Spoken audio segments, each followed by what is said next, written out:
Visā pasaulē, īstenībā jāsaka godīgi, ja kāds grib veidot biznesu uz citu rēķinu, tad viņiem tomēr ir kaut kā jāvienojas. Jāvienojas par to, vai tas ir tāda formāta, bet, protams, ne tāds kā Šulcs kungs teica, nu, samazināsim nodoklīgi. Tas ir 20 lati, tādā mēs nerunāsim. Ideja pavisam vienkārši. Kaut kā iznāk tā, ka katrs mēs sakam, mēs gribam. Jūs sakat, jūs gribat, vieni saka, jūs gribat, cits saka, Rinājs grib. Mēs arī sakam, mēs gribam. Tas ir normāli. Tas ir normāli. Es pabeigšu. Tas ir normāli. Var atbildēt jūs? Jūs esat beidzot, jā? Nē, es neesmu. Tā jau mēs arī drīkstam sēdēt. Labi. Es vienkārši atbildēju. Jūs varat vismaz vārdu. Es atbildēšu. Ja 10 minūtes, tad šito mēs tā. Cilvēki nespēj, es vairs izbeidzot tā. Lācot, īsrumkori, ja? Mēs neko nesapazgājam. Mēs vienkārši dodam informāciju. Mēs neskatīmies no tā, ko mēs vēlētos sasniegt savā līmenī. Tā ir vienkārši starpības. Otrs, ar kādām tiesībām mēs kaut ko ceļam. To jūs noņemat nost, jā. Trešais, kur mēs garantējam, ka cilvēkiem būs algas, būs darbi, jā. Es jums pateikšu, lielu paldies no administrācijas mūsu, jā. Tieši jums, jūsu firmai. Mēs izgatavojam mums 2 pārvaldes.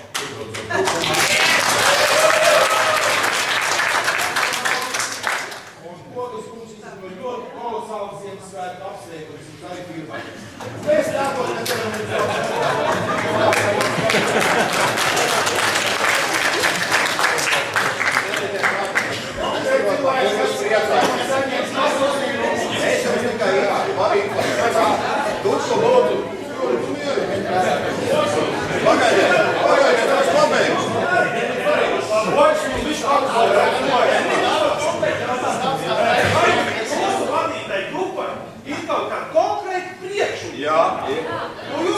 Bet apsēžaties, tad viņas reiz parādīsiet, tā jūs apsēdīsiet.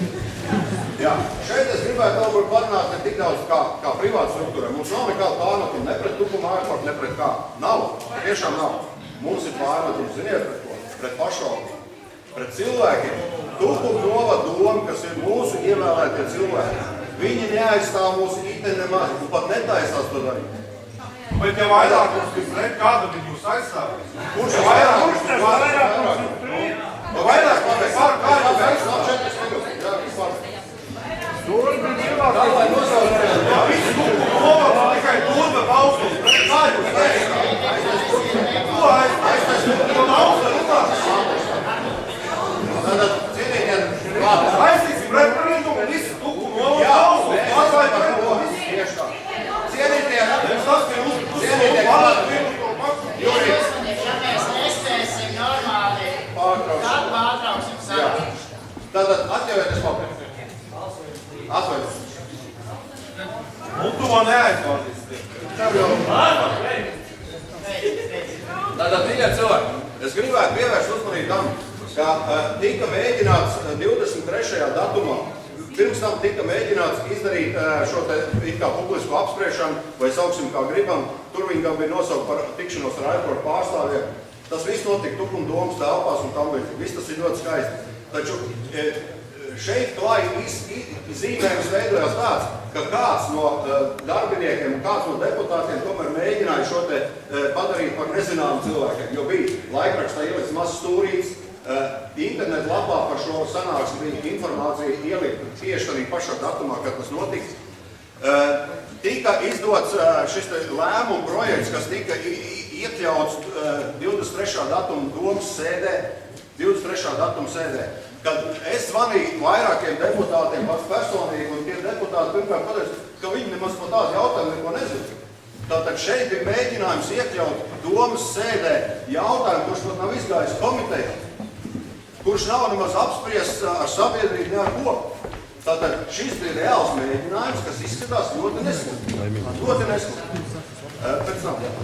Tātad nākošais jautājums mums ir par šiem deputātiem patiešām, kuri pat nevēlās mūsos klausīties. Jo līdz šim pilnīgi nekāda dialoga, nekāda sapratne, nekādas vispār diskusijas par to nebija. Līdz ar to droši vien cilvēkiem pietika šis te viss, un tāpēc viņi mēģināja kaut kādā formātā protestēt, lai varētu izteikt arī savus viedokļus un tam līdzīgi. Tam es arī ļoti piekrītu. Tāpēc mans aicinājums ir, cienītie deputāti, patiešām, iedziļinieties lūdzu šī jautājumā, iedziļinieties līdz galam, jo, mīļie cilvēki, es tad, kad stāstīju par tām katastrofām, tad man vienās prātā tā doma, pieņemsim, mēs esam atļaujuši aeroportu strādā un tā. Pēkšņi nokrīt šī te viena lidmašīna, kur ir 200-300 upuriem. Sakiet lūdzu, vai doma tādā gadījumā pēc tam uzreiz automātiski nesarosītos un teikt, kas šeit notiek? Kāpēc? Ja viņi uzkrist uz Lukoilu un tur būtu nafta iekšā tukuma, vispār nebūtu. Nākošais jautājums, mīļie cilvēki, ir nekustamais īpašums. Un tas ir viens no svarīgākiem, jo es nerunāju par veselību, tā ir pats par sevi. Jo, redziet, sabiedrībai tā, viņi ignorē, ko stāsta ārsti, ignorē, ko saka veselības inspekcija, ignorē, ko saka kaut kāds certificēts šitās. Jā, tas nav būtisks, tas ir Sanāk, ka visi tukumi iedzīvotāji atpalikuši. Bet jautājums ir cits. Jautājums ir cits. Tātad jaunākos un cilvēki gudrāk nekā tukumā. Jums saka atpalikuši cilvēki. Tie, kas dzīvojas zemē. Tātad, cienījami deputāti, mīļie cilvēki, patiešām iedzinoties, neiet pavadā vienam, diviem cilvēkiem, neiet. Jūs paši esat ļoti gudri cilvēki, tāpēc jūs esat tur ievērti. Un ticiet man, šis nebūs politisks balsojums. Šis būs balsojums, kuram jums būs jāskatās acīs tiem cilvēkiem, kuri nāks katru dienu noguruši, pārguruši, neizgulējušies, kuriem veselības būs sabojāts. Un nedod Dievs tiešām, ja kaut kas arī uzkritīs, tad arī jums būs jāskatās acīs tiem cilvēkiem cietušajiem vai arī viņu, kā saka, radīt. Tā kā cienītie deputāti, mēs jums ļoti aicinām patiešām šo. Un tagad pie lietas par reāliem piedāvājumiem. Tātad, jā, es pabeidzu, pēdējais teikt. Gribētu ielot šo Ramonu. Jautājums ir, vai jūs attieksieties pret jebkuru iesniegumu tiešām? Viņš atrodās aerodromos uz tuvāk, lai viņš pasaka. Es jums nolasīšu vienu teikumu. Ļoti paklausieties. Svarīga nozīme Rīgas reģiona attīstības interesēs ir tukuma transporta mezglu attīstīšanai. Ietverot tukuma lidostas kā kravu pārvadājums nodrošinošas lidostas attīstību austrumu rietumu autoceļu tūmā. Plānojums paredz, ka tai ir jārezervē iespējas nākotnē attīstīties arī kā pasažieru lidostai. Jūs varat minēt, kad šāds teikums un kurā dokumentā tas ir ierakstīts. Tas ir Rīgas plānošanas reģiona telpiskā plānojuma sadaļā, kura ir apstiprināta 2007. Gada februārī, pamatojoties uz Smārdes izstrādātā plānojumu, pamatojoties uz reģionu izstrādāto. Tad, kad šie dokumenti tika izstrādāti, tas dod līmeni attīstībai. Neviena balss neskanēja. Bet tad, kad dokuments jāstrādā, Jūs redzējāt, ko teica cilvēki, ka jūsu rokās tagad ir pustukuma iedzīvotāju likteni. Protams. Jā, tāpēc esiet tik laimi un sakiet lūdzu, vai... Sakiet lūdzu, vai jūs pret iesniegumiem no jebkuri attieksieties tāpat kā pret tukuma aeroportu iesniegumu? Pret jebkuru? Protams. Tātad žurnālistu izklātesošo klātbūtnē mēs iesniedzam oficiāli jums šo mūsu, tā mēs gribējām zināt, tur ir viss iekšā, ko mēs gribam, ko mēs stāstījām un tā tālāk, un tur arī ir kaut kāda risinājuma iespējas. Tātad mēs gaidām no tukuma aeroporta gan sarunas, gan no, bet pārsvarā no domas, jo cilvēki mīļie, tad mēs labāk dodamies uz Engošas pagastu, jo viņi aizliedz, pieņemsim, balsoties uz veselības iespējamā problēma, aizliedz LMD tornicā. Maleči, super! Es esmu tikai par to, jo mēs gribētu doties pie viņiem, jo turismas kāds domā par cilvēku. Un saprotiet, ar savām roku, ko jūs pacelsiet, balsojat par, ja, šis te nekustamais īpašums nesamazināsies pa 20%. Viņš būs nonivelēts uz 0, jo neviens šajā vietā neko nepirks. Un tad šie iedzīvotāji ir kā cietumnieki Šulca kunga vadītajā pašvaldībā. Paldies! 20 minūšu vai 40 minūšu uzstāšanās ir beigusies, tātad otrā daļa ir jautājumi. Pāris minūtes.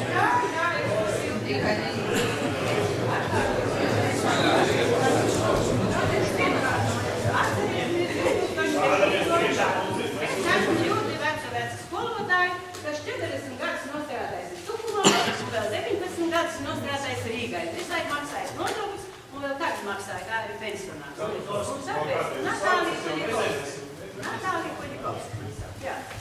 Nu, lūk, tā, atcerēsimies 2007. gadu. Tad mēs arī sēdējāmies viediem kultūras namā. Un uzdot drīkstēja tikai jautājums. Mēs izteikties nedrīkstējam. Izteicās tikai, tā saka, tie, pretējā pusi. Interesanti, ka mums rādīja tāpat skaistas bildes. Mums rādīja Gotlandi, ka tur viss tik priecīgi, ka viss lido pāri pilsētai. Es tā, līdz tieši Gotlandi. Kāpēc sakarājums mums kāds Parīzi vai Londonu vai kaut ko? Tiešām, Gotlandi taču ir salas. Nu, kur lai viņš tur nav tik liekas, viņam jālido pāri pilsētai. Bet labi, viņam šeit kukums, vai ne? Tā, vai ne? Tā. Tālāk, tajā pašā 7. sanāksmē. Neviens neko neteica, ka mums te kaut kāds lidmašīnas, kas lido 3000 reizes, mums tās gadā, tas ir nav 10 reizes dienā, ka mums lido tās telpmašīnas pāri. Te būs tikai sports. Un arī iemācīs tukumā zēnas par sportistiem. Interesanti, lai pats nerodas tukumu zēnu, šī laikā apmācība par sportistiem Lidlaukā. No tā 7. līdz šitam gadā. Tātad tas atkal ir pleks. Tas ir pleks. Īsto mērķus neteicis par tiesībām. Attīstīsies par pleciem, kas attīstīsies tev mūsu tiesības. Nu tā, tālāk. Man interesē, ka šodien cilvēki ir jaunsātiem atbraukti. Šodien arī ir no Irlavas, no Pārnavas, no Zernītes, no Zēčiem. Un tie, kas ir iztalēts par mums, kad šī durbē. Mēs savu vietas logs kā. Man liekas, ka mums vajadzētu sanākt no rīt, pat arī durbē, tieši šeit durvis mikrorajonam. Lai tas mikrorajonam. Nevajadzēs aizpārs, vai tad Jā, lai tā saka, nevis, ja es dzīvot veidus, un tas būtu diezgan vienaldzīgi. Varbūt paprasīties. Nu, man es visi ko pārvagāvu, ja es dzīvot veidus. Ja es dzīvot veidus. Tā, tad jau mēs dzīvot veidus. Nu, pēc tā kā mēs dzīvojam šeit, mēs to tagad 4. gads mums ir pār mums galvām lido, tad es ievastu tā. To īpašumu nodokli, kas mums jāmaksā, ja, tad būs 0,2%, tas mazāk mums, ja? Nē, nu pagaidām, tad ir pagaidām, ka mēs šeit ir atstāšanu. Lai pārformē uz veidiem, un lai mums maksā 0,4%. Otrs, tā kā es toreiz savādu 14 priekšlikumus pret, toreiz ar pāri 7. gadā. Tur laikam tikai 24 bija pārējais, un ir savu kulēji. Bet es savādu sev sapratu, ko tas nozīmē veselībai, jo es visu Krievu laiku dzīvoju. Un kad es vienreiz Krievu laikā tīrīju un mājas jumtu sniegu, es domāju, man tas norāka aizskatīt, kas ko es uzstāju. Es zinu, ko tas nozīmē, ka lidošie iedīsti pāri. Tas ir. Tagad, kad mums veselības ministrs nosaka, ka katrs cilvēks ir atbildīgs par ko? Par savu veselību. Un gan es domāju, uz slimnīcām, godinām tur gulēt, katram jāgādā par savu veselību. Šajā pašā laikā mēs dzirdam, tā kā mūsu veselība pasaklaidies nedod, domāju, tas ir kāds atbildes. Ne? Ja tas tā būtu. Tā. Ko mēs nozīdās? Ko es to, kas man izsveik? Cik no tiem domniekiem, kas varēs novalstot par šito Lidlavu padarīšanu, cik no viņiem dzīvo Durgas rajonā? No tiem 17. Vai visi 17 dzīvo Durgas rajonā? Ja varbūt tikai tur kā 2 cilvēku tur nedzīvo, nezinu. Tāpēc viņiem, nu vismaz 2, tātad no 17, ja? Pārējiem tas ir kāds tagad pasakoties.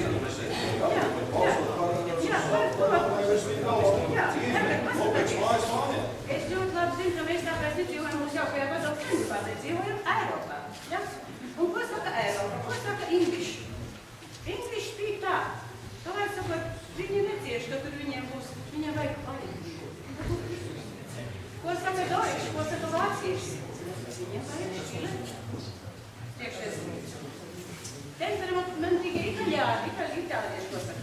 Non rumozo, viņi saka. Ja man nevajag tiekši. Un pat slovēļi, kas ir kā dzīvo Eiropas kaut kur nomenē, varbūt ne tik attīstīgs, arī saka, šīs čeklādnās izklāt. Jā, negribētu to. A mums te jādzīvo ar priekšņiem. Jābojā savu restību, priekš kam ko. Ja jau tik daudz esam iekāpušies, tad visi tās sportlīmašīnas, un tās lai lido, un manas nodrošas ar maksā vīruši. Jā, labi. Tā, tālāk. Vai domas deputāts stipri padomā, kur viņš dzīvo, kā viņš dzīvo, priekš kā mēs esam viņus ievēlējuši, un uzticējuši savu uzticību viņiem.